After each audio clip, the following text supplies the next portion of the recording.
Bharat news 44. अर्थसंकल्पीय अधिवेशनामध्ये पनवेलकरांच्या भावना मांडण्याचा जो काही प्रयत्न आपण केला आणि एकंदरीतच पनवेलकरांच्या आशीर्वादामुळे सदिच्छांमुळे आमदार झाल्यानंतर आतापर्यंत विषय मांडण्याचा जो आपण प्रयत्न केला त्यामध्ये एकंदरीत 377 विषय हे वेगवेगळ्या आयुधांच्या माध्यमातून आपण त्या ठिकाणी सभागृहात उपस्थित करण्याचा प्रयत्न केला। त्यामध्ये लक्षवेधी असेल, तारांकित प्रश्न असेल, औचित्याचे मुद्दे असतील, अर्धा चर्चा असतील किंवा अन्य सगळीच आयुध, या सगळ्या माध्यमातून हे विषय मांडण्याचा आपण प्रयत्न केला। हा सगळा विषय पनवेलकरांना माहीत असला पाहिजे आणि त्यांनी मला विचारण्यापूर्वी आमदार म्हणून माझं कर्तव्य आहे की मी त्यांना उत्तरदायी असलं पाहिजे, मी माझा अहवाल त्यांना सादर केला पाहिजे। यासाठी मी एक पायंडा पाडला की प्रत्येक अधिवेशनानंतर मी पनवेलकरांना माझ्या पत्रकार परिषदेच्या माध्यमातून याचं उत्तर देईन, उत्तरदायी राहीन, माहिती देईन की मी आपल्यासाठी नक्की काय करतो। आणि त्यासाठी आजची पत्रकार परिषद झाली। त्याचबरोबरीने सिडकोच्या वेगवेगळ्या प्रलंबित विषयांना घेऊन सुटलेले प्रश्न, त्यातल्या काही पाठपुराव्याचे विषय आणि प्रलंबित प्रश्न या विषयाला घेऊन एक विस्तृत बैठक झाली आणि त्यात सुद्धा अनेक विषयामध्ये सकारात्मक निर्णय झाले। म्हणजे अधिवेशनामध्ये ज्या पद्धतीनं नयनाचा प्रलंबित विषय होता तो मांडण्याचा आपण प्रयत्न केला, त्या ड्रोन सर्वेच्या माध्यमातून झालेल्या चुका आणि मला मिळणारा भूखंड आणि तो दुसऱ्याच्या बांधकामावरती त्याला मला फायनल प्लॉट दिल्यामुळे झालेल्या अडचणी, चुकीच्या पद्धतीने झालेले नियोजन आणि त्यामुळे शेतकऱ्यांना विश्वासात न घेतल्यामुळे तयार झालेल्या अडचणी, या सगळ्यांना वाचा फोडण्याचा प्रयत्न आपण अधिवेशनात केला होता। त्याला सकारात्मक सगळ्या प्रक्रिया झाल्या, उत्तरं मिळाली आणि आता फिजिकल पद्धतीनं हे सर्वे सुरू झाले। नांदगाव पासून, विचुंब्यापासून आज उसरली भागामध्ये, या सगळ्या भागामध्ये आता हे सगळे सर्वे अंतिम टप्प्यात आलेले आहेत। काही गावांचे सर्वे पूर्ण झालेले आहेत। त्यामुळे जे काही अडचणी आहेत, जी बांधकामं संरक्षित करण्याचा विषय होता तो सुद्धा बऱ्यापैकी निकाली निघण्याच्या टप्प्यावरती आलेला आहे। ज्या काही चुका आहेत, त्रुटी आहेत, त्या सुधारण्याचा प्रयत्न सिडको करते। पण त्यात आजच्या बैठकीत आम्ही काय विषय मांडला की हे आपण करताय, सकारात्मक सुरू आहे, पण हे करताना स्पीड कमी पडतोय। टीम वाढवा, मॅनपॉवर वाढवा, एजन्सी वाढवा आणि तात्काळ हे विषय करा। एका वेळेला अनेक गावांचे सर्वे जर झाले तर या स्कीमला पुढे नेण्यासाठी आपल्याला फायदा होईल। नैना हा मुख्यमंत्री महोदयांचा जो काही ड्रीम प्रोजेक्ट आहे तो शेतकऱ्यांना विश्वासात घेऊन पूर्ण होईल। सिडकोचे अधिकारी त्याला गालबोट लावण्याचा जो प्रयत्न करत होते त्याला आपण थांबवण्याचं काम केलं आणि सकारात्मक पद्धतीने सिडकोला पुढे नेण्यासाठी भाग पाडलं। आज चांगला विषय समोर येताना दिसतो। नैनाच्या भागातलं बंद असलेलं रजिस्ट्रेशन सुरू होण्याचा त्या ठिकाणी सुरू झालेला आहे, त्यामुळे अनेकांना दिलासा मिळाला। सिडकोच्या माध्यमातून लॉटरी करून जी घरं दिली गेली, 67,000 घरांचा विषय होता, 3 लाखांपेक्षा जास्त लोकांच्या जीवनावरती थेट परिणाम होणारा विषय होता। 10% रक्कम त्या प्रत्येक घरामागे कमी करून देण्याचं काम सरकारने केलं आणि त्यामुळे गोरगरीब जनतेचे अश्रू पुसण्याचं काम झालं। पण त्या माध्यमातून काही छोटे छोटे विषय प्रलंबित होते की त्यांना जीएसटी भरले, त्याचा परतावा कसा मिळणार, त्या ठिकाणी डिले पेमेंट चार्जेस लावले, ते रद्द करायचे होते, त्याचा विषय होता। त्या ठिकाणी मेंटेनन्स चार्जेस लावणार नाही सिडकोने सांगितलेलं, चार्जेस लावले, ते रद्द करण्याचा विषय होता। त्या ठिकाणी त्यांना सुखसोयी ज्या पुरवायच्या आहेत ते करण्याचा विषय होता। आजूबाजूला मैदानं, ग्राउंड्स या ठिकाणी डेव्हलप व्हायला पाहिजेत, ते विषय होते। त्या ठिकाणी त्यांची पोझिशन वेळेवर मिळण्यासाठीचा विषय होता की एकदा सांगतात सिडको 25ला पोझिशन देणार, मग 2027, मग 2030ला आता म्हणतायत, हे बंद झालं पाहिजे, एक निश्चित तारीख ठरली पाहिजे। सिडकोने सांगितलं 15 दिवसात आम्ही तारीख निश्चित करू। अशा सगळ्या विषयांना घेऊन वाचा फोडण्याचा आपण प्रयत्न केला। म्हणजे सिडकोच्या लाभार्थ्यांना लाभ तर आर्थिक मिळवून दिलाच, त्यांची घराची रक्कम कमी करून दिलीच, पण त्यांचे जे काही दुसरे प्रलंबित विषय होते त्या विषयात सुद्धा आपण त्यांना न्याय मिळवून देण्याचा प्रयत्न त्या ठिकाणी केलेला आहे। MMRDA ची रेंटल हाऊसिंग स्कीम आपल्या भागात आहे, घरं 10-10 वर्ष पडून आहेत, मोडकळीला आली, पण त्या ठिकाणी MMRDA ती पनवेल महापालिकेला देत नाही। आम्ही सांगितलं की आम्हाला झोपडपट्ट्यांमध्ये राहणारे आमचे बांधव, त्यांच्या ठिकाणी जर का आम्हाला त्यांची घरं तिथंच बांधायची असतील, त्यांना रिडेव्हलप करायचं असेल तर त्यांना ट्रान्झिटसाठी कुठेतरी तात्पुरतं पाठवावं लागेल। ही घरं आम्हाला मिळाली MMRDA ची, बालाजी सिम्फोनी सारखी घरं, आदिराज सारखी घरं, इंडिया बुल सारखी घरं, ही जर आम्हाला मिळाली तर आम्ही टेम्पररी त्या मंडळीने तिथे पाठवू शकतो आणि आमचे रखडलेले प्रकल्प पनवेल महापालिकेचे पूर्ण होतील। त्यामुळे त्याच्यामध्ये आम्हाला त्या ठिकाणी सकारात्मक उत्तर मिळाले। आम्ही पाठपुरावा करतोय की त्या विषयामध्ये जर का MMRDA घरं दिली तर आपला प्रश्न निकाली निघेल, त्यामुळे त्यात पाठपुरावा सुरू आहे। पनवेल बस डेपोचा प्रलंबित प्रश्न होता, त्याच्यामध्ये BOTचं मॉडेल होतं। आम्ही सांगितलं की BOTच्या मॉडेलमुळे जर का उंची वाढणार असेल आणि त्यामुळे एन्व्हायरमेंटल क्लिअरन्सेसचे काय अडचणी येणार असतील तर मॉडेल बदला, PPP public private partnership model करा, पण हा विषय तात्काळ सुटला पाहिजे। प्रताप सरनाईक साहेब पॉझिटिव्ह आहेत मंत्री महोदय, आणि त्यात ह्याच्यामध्ये महाराष्ट्रातले जे काही 5-6 निर्णय जे करतायत त्याच्यामध्ये पनवेलचाही निर्णय ते करण्याच्या अंतिम टप्प्यात विषय आलेला आहे. पनवेलमध्ये जर का या शहराचा विकास होतोय, पण नुसती कॉन्क्रीटची जंगल अपेक्षित नाहीये. इथे अद्यावत एखादी लायब्ररी उभी राहिली पाहिजे, समतोल विकास व्हायला पाहिजे, त्या ठिकाणी वाचन प्रेमींसाठी काहीतरी व्हायला पाहिजे, कला, क्रीडा, सामाजिक, सांस्कृतिक सगळ्याच विषयांची ग्रोथ त्या ठिकाणी व्हायला पाहिजे, शैक्षणिक विषयामध्ये चांगलं काम व्हायला पाहिजे. त्यामुळे आमच्या एमपीएससी यूपीएससी या विद्यार्थ्यांसाठी एखादी अभ्यासिका असली पाहिजे, अद्यावत एखादं चांगलं सेंट्रल लायब्ररी सारखं वाचनालय असलं पाहिजे. त्या ठिकाणी जर का सेंट्रल पार्क सारख्या ठिकाणी जागा मोकळी आहे, तिथे आंतरराष्ट्रीय दर्जाचं एखादं अम्युजमेंट पार्क आलं पाहिजे. मॅनग्रोव्ह खूप मोठ्या प्रमाणावरती खारफुटी आहे, त्या ठिकाणी मॅनग्रोव्हची उद्यानं जशी वडाळ्याला किंवा माहीमला तशी उद्यानं व्हायला पाहिजेत.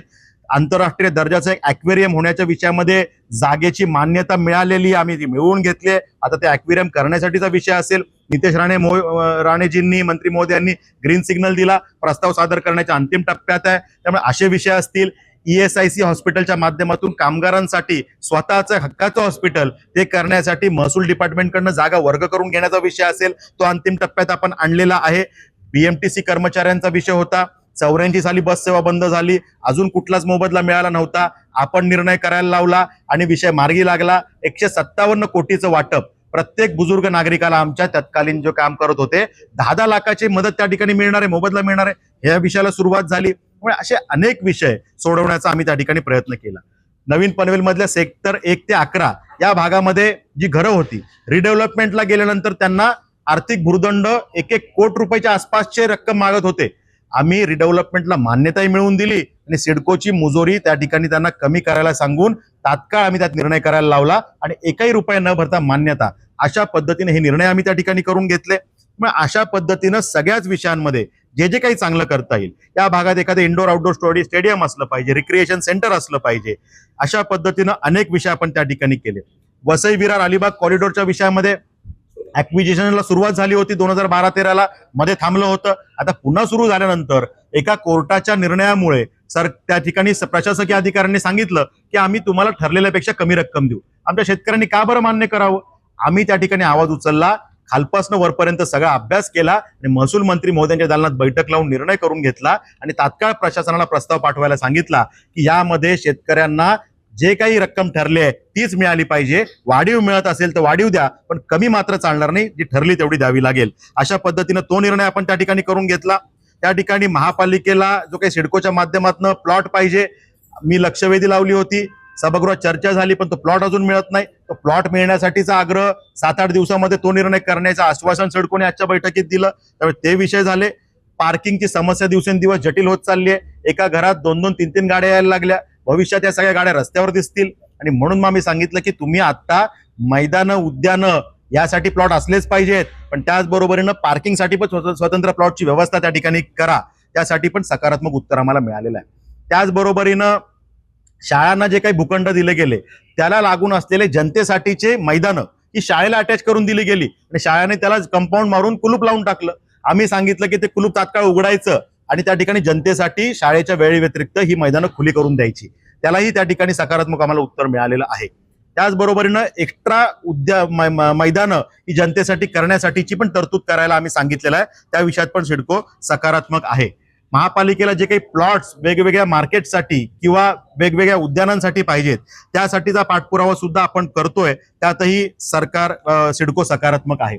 या विषयामध्ये जे काही आपल्याला झोपडपट्टी पुनर्विकास, सिडकोच्या हद्दीत असलेल्या झोपडपट्ट्यांचा पुनर्विकास, या विषयासाठी सिडकोनी तात्काळ निर्णय करणं गरजेचं होतं. एकतर महापालिकेला प्लॉट द्यावा, महापालिकेने त्या झोपडपट्ट्यांचा पुनर्विकास करावा, किंवा नसेल तर सिडकोने SRS स्कीम राबवावी. जे करायचं ते करा, पण तात्काळ करा हे आपण सांगितलं.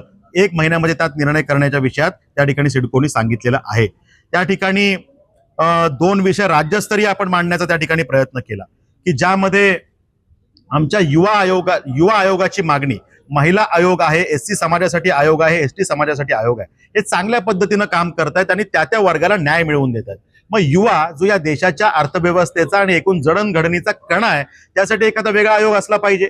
त्यासाठी ज्या काही योजना आहेत सगळ्या वेगवेगळ्या डिपार्टमेंटच्या, त्याचं सेंट्रल मॉनिटरिंग कोणीतरी केलं पाहिजे, ही मागणी आम्ही केली आणि त्याला सुद्धा आम्हाला सकारात्मक उत्तर मिळालं. एखादी आमचा युवा जर का परदेशात जाणार असला एखाद्या शिक्षणासाठी, तर तो जिथे चाललाय ते नोकरीचं ठिकाण योग्य आहे का, तिथे लागणारी युनिव्हर्सिटी ती योग्य आहे का, की ती डुप्लिकेट युनिव्हर्सिटी आहे, फ्रॉड युनिव्हर्सिटी आहे, हे त्याला कोणीतरी सांगणारं महाराष्ट्रात पाहिजे ना. तर त्यासाठी हा आयोग त्या ठिकाणी काम करू शकेल, अशा पद्धतीने आयोगाची आपण मागणी केलेली आहे. त्याचबरोबरीनं आपण त्या ठिकाणी बांधकाम परवानगी विषयासाठी शहरामध्ये तर आम्हाला मान्यता लगेच मिळते, आमचे एडीटीपी मान्यता देतात आणि महापालिका अंतिम मान्यता देते. पण ग्रामीण भागात राहणारा आमचा माणूस, त्याला मात्र मान्यतेसाठी जिल्हा स्तरावरती जावं लागतं. रायगडच्या बाबतीत अलिबागला जावं लागतं आणि मग ती मान्यता तिथल्या टीपीकडनं घ्यायची. तो तेथे जायला टाळाटाळ करतो, प्रक्रिया जटिल असल्यामुळे तशाच पद्धतीनं घर बांधून टाकतो आणि काही दिवसांनी आपण त्याला अनधिकृत म्हणतो. मग या चुकी त्या नागरिकाची काय आहे? हे जर का मान्यता जवळची नगरपालिका, महापालिका, नगरपंचायत याच्या टाउन प्लॅनरला किंवा एटीपीला, असिस्टंट टाउन प्लॅनरला ही मान्यता जर का तांत्रिक मान्यता द्यायचे अधिकार दिले आणि अंतिम मान्यता लोकल बॉडी म्हणजे बीडीओ, पंचायत समिती ही त्या ठिकाणी ते अधिकार त्यांना दिले, तर हे प्रश्न सुटतील आणि जागेवर त्यांना मान्यता मिळण्याचे विषय त्या ठिकाणी होऊ शकतील. लाईटच्या विषयामध्ये आपण मागणी केली की तात्काळ आपण या विषयामध्ये, या शहराचा जो काही गुणाकारांनी संख्या वाढते, लाईट आणि पाण्याची समस्या ही खूप गंभीर आहे. यासाठी शॉर्ट टर्म प्लॅनिंग आणि लॉंग टर्म प्लॅनिंगची गरज आहे आणि त्यामुळे एमएससीबीच्या माध्यमातून जी काही कारवाई होते त्यात काही दिरंगाई आहे, ती तातडीनं सोडवण्यासाठी आम्ही त्या ठिकाणी त्यांना निर्देश आमच्या भाषेत, ज्या भाषेत कळते त्यांना ती भाषा त्या भाषेत दिलेत आणि 195 कोटीचा प्रस्ताव मंजूर पण त्यात झालेला आहे. त्यामुळे त्या ठिकाणी नवीन ट्रान्सफॉर्मर 9 ठिकाणी हे त्या ठिकाणी येत आहेत आणि जे सबस्टेशन त्या ठिकाणी पॉवर वाढवण्याची गरज आहे त्याविषयी ते काम त्या ठिकाणी होतंय.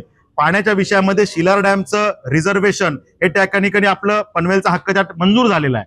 माझ्या जीवनातली आमदार झाल्यावरची पहिली लक्षवेधी ही त्या पाणी विषयाची होती आणि शिलार डॅम मध्ये रिझर्वेशन देतो असं त्या ठिकाणी सभागृहात उत्तर आपण आदरणीय गिरीश महाजन साहेबांकडनं, जलसंपदा मंत्रालयाकडनं मिळालं होतं. त्यामुळे अशा पद्धतीनं ते मान्य झालंय. पण जर काही धरण व्हायला 5-6 वर्ष लागणार आहेत, तर तात्पुरती अरेंजमेंट काय, तर न्हावा शेवा टप्पा 3 या योजनेमध्ये 5 ते 6 महिन्यामध्ये आपल्याला 115 MLD पाणी त्या ठिकाणी मिळतंय. त्याचबरोबरीनं सिडकोला त्या योजनेमध्ये 50 MLD पाणी मिळतं, जे सिडको आपल्या भागासाठीच वापरणार आहे. म्हणजे अंदाजे 140 ते 150 MLD पाणी जेव्हा आपल्या शहराच्या आसपास सगळं मिळणार आहे तेव्हा आपली ती गरज भागणार आहे.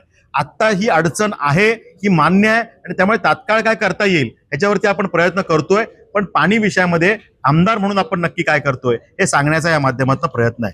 त्यामुळे अशा पद्धतीनं अनेक विषय आपण सोडवण्याचा प्रयत्न केला. त्या ठिकाणी नैनाच्या भागामध्ये जे काही संत गतीनं काम सुरू आहे ते तात्काळ स्पीड वाढवा हे आपण सांगितलंय. त्या ठिकाणी रिडेव्हलपमेंटच्या विषयामध्ये आपण सांगितलं की कंजेस्टेड एरिया जाहीर करा आणि युडीसीपीआरच्या ज्या तरतुदी आहेत त्या ठिकाणी वापरा. त्या वापरल्यानंतर त्या रिडेव्हलपमेंटचा मार्ग मोकळा होऊन जाईल, त्यांना FSI जास्तीचा मिळेल आणि त्या ठिकाणी मार्जिनल स्पेस आणि अन्य जरी अडचणी असतील तरी तो विषय मार्गी निघू शकेल. अशा पद्धतीची मागणी सुद्धा मान्य झालेली आहे. त्यामुळे त्याचं सुद्धा बोर्ड रिझोल्युशन लवकरच होईल. पण अशा पद्धतीनं बऱ्याच विषयात आम्ही त्या ठिकाणी काम केलंय. त्या ठिकाणी सिडकोच्या शिक्के अनेक जागांवरती आहेत. 450 हेक्टर 1200 एकर जमीन आम्ही डिनोटिफाईड करून घेतली, की ज्यामध्ये संपूर्ण ह्या गावांमध्ये देवीचा पाडा, घोटचा, टेंबोडे, वलवली या सगळ्या भागामध्ये ह्या ज्या जमिनी आहेत ह्याच्यावरचे शिक्के सिडको काढून घेणार आहे. त्यासाठीचा प्रस्ताव हा अंतिम टप्प्यात आहे. त्याच पद्धतीनं अन्य भागात जे काही शिक्के आहेत ते सुद्धा एकतर तुम्ही जमिनी घ्या, शेतकऱ्याला योग्य वाटेल तो रेट द्या, भाव द्या, चर्चा करा, नसेल तर जागा सोडून द्या. हे सगळे विषय आपण त्या ठिकाणी मांडलेले आहेत आणि त्यामुळे शहराच्या एकंदरीत विकासासाठी जे काही आवश्यक आहे ते ताकदीनं मांडण्याचा आपण प्रयत्न केला. जनतेला आम्ही काय केलं हे सांगणं त्यांनी विचारण्यापूर्वीच आपण केलं पाहिजे, यासाठीचा आपला हा प्रयत्न आहे तो आपण केला. येणारं जे अधिवेशन 22 जूनला होतंय त्यात सुद्धा असे काही विषय आपल्याला वाटले की जे आम्ही मांडले पाहिजेत, आमदार म्हणून मी ते उपस्थित केले पाहिजेत. आपल्या सजेशन्सचं मी स्वागत करतो. जे जे विषय आपण द्याल आणि त्या ज्या विषयामध्ये काम करणं गरजेचं आहे त्या विषयांना न्याय मिळवून देण्यासाठी मी त्या ठिकाणी प्रयत्न करीन. आणि त्या ठिकाणी आपल्याला त्या ठिकाणी आपण सगळ्यांनी मला काम करण्याची आमदार म्हणून जी काही संधी दिली आहे त्या संधीचं सोनं करून जनतेच्या कल्याणासाठी, त्यांच्या अश्रू पुसण्यासाठी जे काही करता येईल ते करण्याचा मी प्रयत्न करतोय. धन्यवाद.